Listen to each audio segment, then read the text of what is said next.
Dillian the Body Snatcher White here. It's a champ. Big up to Sporting Icon. Subscribe. Otherwise, I might pay you guys a visit.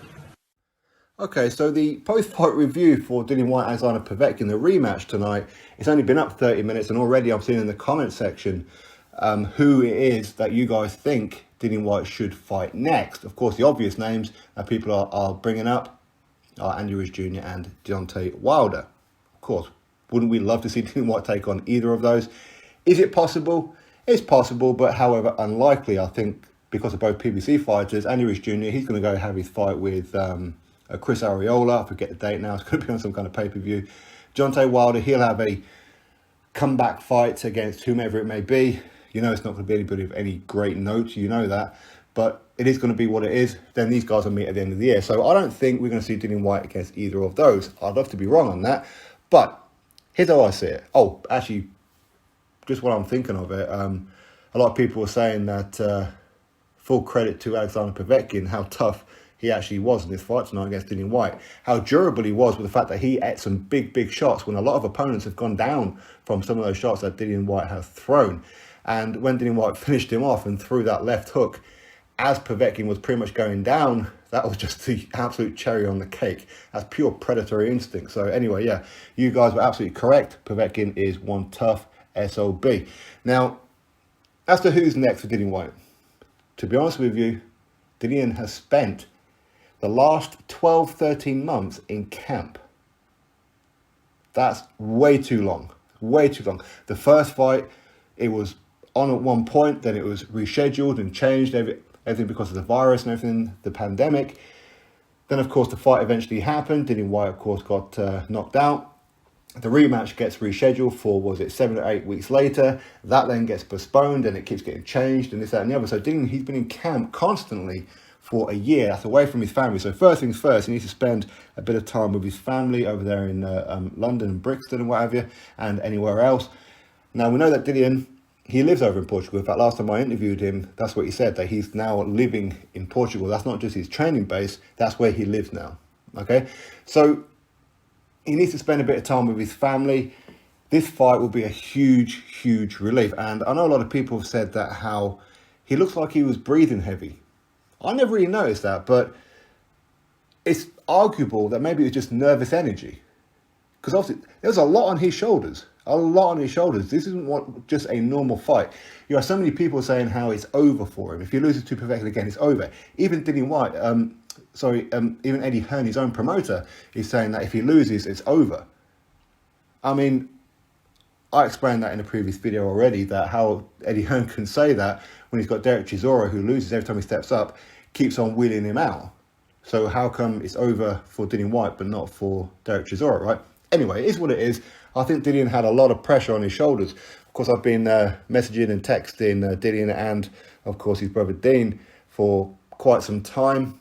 They all seem very confident. But, of course, fight nerves, you're going to get them. This is the first time that Dillian's fought in front of a crowd since Saudi Arabia. Okay, so, and again, his next fight, well, let's look at it with Dillian Whyte. This was his 37th fight, amateur and pro combined. 37 fights, amateur and pro combined. He's been learning boxing as a pro. Look at his resume. Look at his last few fights. Alexander Povetkin tonight. Alexander Povetkin last time out. Marius Wack. Again, he took on Marius Wack when he was way out of shape because he thought his boxing career was over. He thought he was being sabotaged by the British Boxing Board of Control in UK and everything. That's what he thought.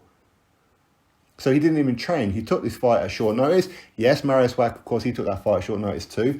So even then, Dillian still made an entertaining fight, did he? Before then, Oscar Rivas. Nobody else knew except himself and Eddie Hearn that the British Boxing Board of Control were investigating this adverse finding. So Dillian had that on his mind as he was fighting Oscar Rivas. Of course, later it was it about 2 or 3 days before he took on Marius Wack as well, that they said that it was a potential contamination of the sample. In other words, the bottle that Dillian Whyte put his sample in was contaminated because everything else was fine, okay? It's what it is, but Dillian had all that in his mind, but yet he still managed to get a win over Oscar Rivas, undefeated fighter at the time, who, by the way, is going to be fighting in a rematch with Bryant Jennings for the Bridgerweight World title. That tells you how much the Bridgerweight title is not needed, doesn't it? And before then, he had that rematch with Derek Chisora. Before then, former WBO World Heavyweight Champion Joseph Parker. Before then, former WBA World Heavyweight Champion in Lucas Brown. People will scoff and and laugh at it now, but at the time, a lot of people were picking Lucas Brown to win. Not everybody. I think Dillian Whyte, he was the favourite. Then, of course, before then, it was Robert Helenius. That win looks pretty good now, doesn't it, considering Robert Helenius knocked out Adam Kaunaki. He did have a bit of an easy touch against Malcolm Tanas for sure. But again, he has been in there with Anthony Joshua and whatever else. As I said, 37 fights, amateur and pro combined. I don't know how anybody can mock him. I have no idea. It must be a personal thing. It really must. But either way, who should he fight next? Of course, people are saying Deontay Wilder and Andy Ruiz Jr. Well, maybe a Luis Ortiz.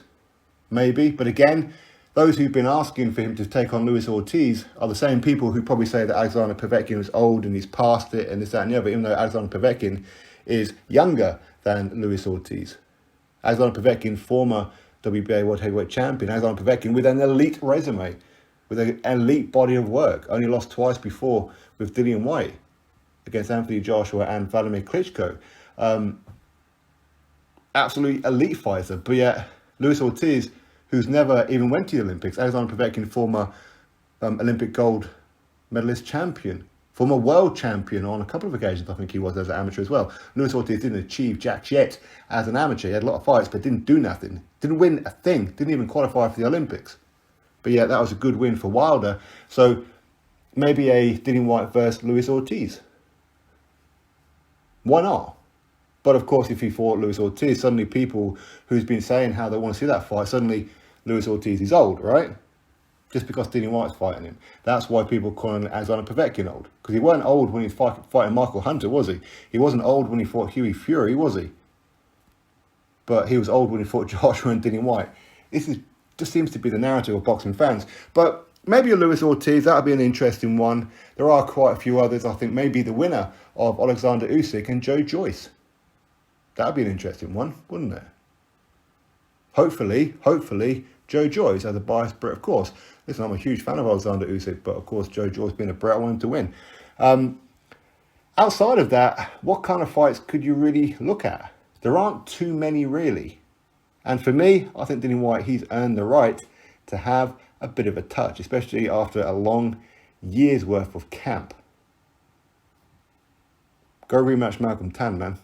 You know what I mean? Go do something like that. I don't know. Go fight on an undercard somewhere or a mid-card.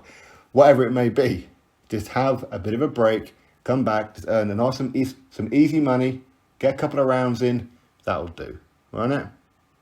Anyway, drop your thoughts below. Click thumbs up, subscribe. Catch you all in the next video.